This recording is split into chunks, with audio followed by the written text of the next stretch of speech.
नमस्कार मित्रांनो, ठरलं तर मग या सिरियलमध्ये काय घडले आपण ते बघणार आहोत। अर्जुनच्या घरी लग्नाची तयारी जोरदार चालू असते।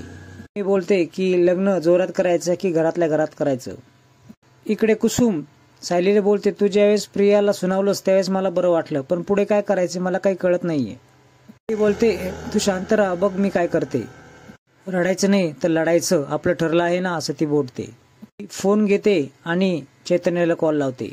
अर्जुनची काळजी करू नको असं चैतन्य बोलतो। मी इकडे आहे असं बोलतो। सायली मात्र इकडे हसू लागते। मी व्यवस्थित आहे, तू अर्जुनची काळजी घे असं बोलते आणि तिकडे काय घडामोडी घडत आहेत ते मला वेळोवेळी कळवत जा असं ती बोलते।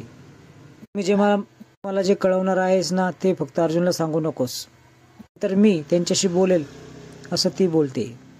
सुभेदारांकडे ब्राह्मण येतात। ती ब्राह्मणाला बोलते की दोघांची पत्रिका बघा, छान मुहूर्त काढा।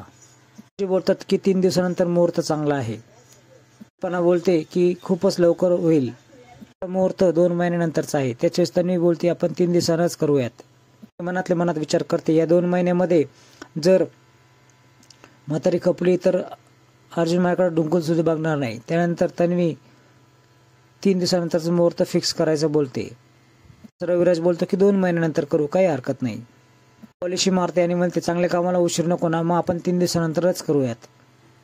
पूर्णाजी बोलते की लग्न करायला तयारी पण करायला हवी ना, आपण थोडक्यात करूयात असं तन्वी बोलते। मलाही शो करायला आवडत नाही। त्याच्यात अश्विन देखील होला हो करतो। अर्जुन शांतच बसलेला असतो, सर्व तो घटना ऐकतो। त्यानंतर पूर्णाजी तू खुश आहेस ना असं तो आजीला मुद्दाम डोचून विचारतो। ती हो बोलते। त्याचवेळेस रविराज त्याच्याकडे बघतो। चैतन्य लगेच सायलीला फोन करतो आणि 3 दिवसानंतर मुहूर्त काढला आहे, सगळे फंक्शन विषयी तो माहिती देतो। सायलीला आश्चर्यच वाटतं, एवढा लवकर मुहूर्त कसा काय काढला। मेहंदी चुडा घरीच आहे आणि बाकीचं लग्नाचं फंक्शन संगीत हे हॉलमध्ये होणार आहे। ठरल्यानंतर सायली बोलते, लग्नाच्या विधी तिथे होतील पण नवरी इथे असेल। सुभेदारांच्या घरी येते। तिला सर्व प्रसंग आठवतं की लग्न केल्यानंतर घरात कशी एंट्री झाली, त्यानंतर घरच्यांनी काढून कसं दिलं हे देखील तिला दिसतं। कल्पना तिला दिसते, माझ्यावर राग आहे पण जाईल नंतर असं ती मनोमनी विचार करते। कल्पना सायलीला बघते आणि तिच्याकडे येऊ लागते। इथं का आलीस तू असं विचारते। निघ इथून असं बोलते। आमच्या घरचं सुख तुला पावत नाही का? खूप दिवसांनी आम्ही सुखी होत आहोत, आनंद पाहत आहोत। ती हात जोडण्याचा प्रयत्न करते, पाया पडायचा प्रयत्न करते, पण तू इथून जा, तुझा इथं संबंध काहीच नाही असं ती बोलते।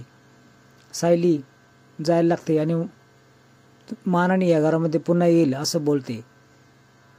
ती गेल्यानंतर त्या ठिकाणी प्रतिमा येते आणि कुणाशी बोलत होतीस असं बोलते। त्यानंतर कल्पना बोलते की मेहंदीवाल्याशी बोलत होते।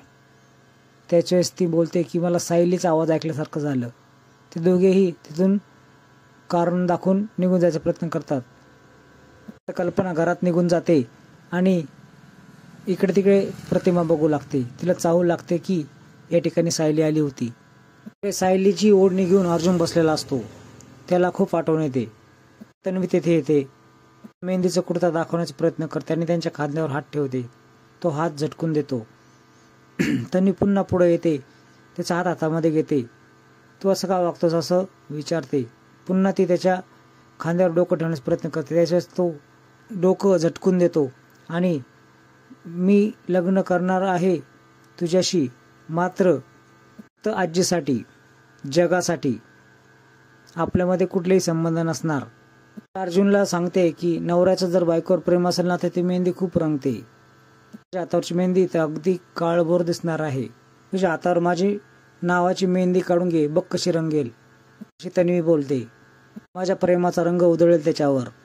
स्पष्टपणे तिला बजावून सांगतो, माझं प्रेम तुझ्यावर कधीच नसणार आहे, त्यापासून लांब राहायचं। त्यासाठी माझ्या बायकोचं नाव मिसेस सायली हेच असणार आहे। मी त्या ठिकाणी निघून जाते आणि त्या ठिकाणी चैतन्य येतो। अर्जुन, ही ओढणी मिसेस सायलीला नेऊन दे आणि त्यांना सांग की अर्जुन हारला आहे, आता काहीच होऊ शकणार नाही, मिस केलेलं पाळू शकत नाही। मी पाहिल्यावर मला सतत आठवत राहील की नवरा म्हणून मी हारलो आहे।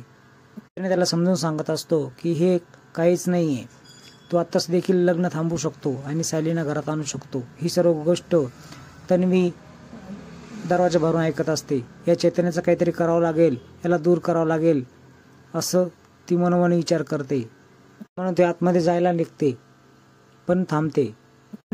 ती ओढणी घेऊन सायलीकडे येतो. अर्जुन मात्र खूप रडू लागतो, खूप इमोशनल होतो.